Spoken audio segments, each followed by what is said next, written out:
خداوند یسوع مسیح کے بابرکت اور فتح النام میں آپ سبوں کو پاسٹر امجد ڈیوڈ کا سلام۔ آئیے عزیزو، ہم خداوند کے کلام پر غور کریں گے۔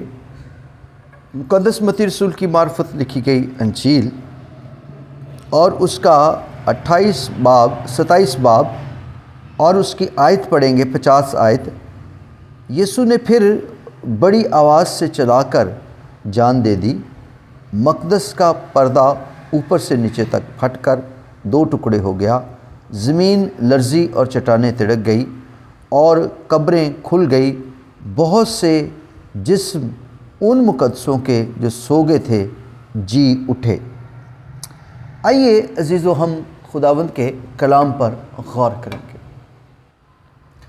خداوند یسوع مسیح کا صلیب پر کفارہ دینا، اور جب انہوں نے کہا کہ تمام ہوا تو یہ اس کے بعد کہا میں اپنی روح تیرے ہاتھ میں سونپتا ہوں، تو 3 کام ہوئے ہیں۔ مقدس کا پردہ پھٹ گیا، یہ دیوار تھی جو انسان اور خدا کے درمیان، خدا کا انسان کا ملاپ ہوا، بیچ کی دیوار ہٹ گئی۔ پھر دوسری بات جو ہے، چٹانیں تڑک گئے، پہاڑ اس کی آواز سے لرز کے، اس کی آواز میں قدرت ہے۔ زبور نویس بیان کرتا ہے ہرنیوں کے حمل گر جاتے ہیں۔ تیسرا کام جو ہوا ہے وہ قبریں مقدسین کی کھل گئی، اور لکھا ہے کہ وہ نکل کر شہر میں گئے۔ آج ہم اس بات پر غور کرتے ہیں، مسیح کا مرنا، مسیح کا مر جانا تصدیق ہوئی، اور اس کے بعد یسوع کو قبر میں رکھا گیا، اور یسوع تیسرے دن مردوں میں سے جی اٹھا۔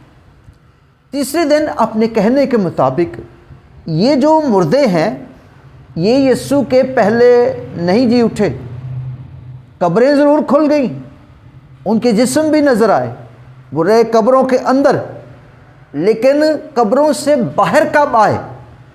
اس وقت جب یسوع نے پتال میں جا کر، اس پتال میں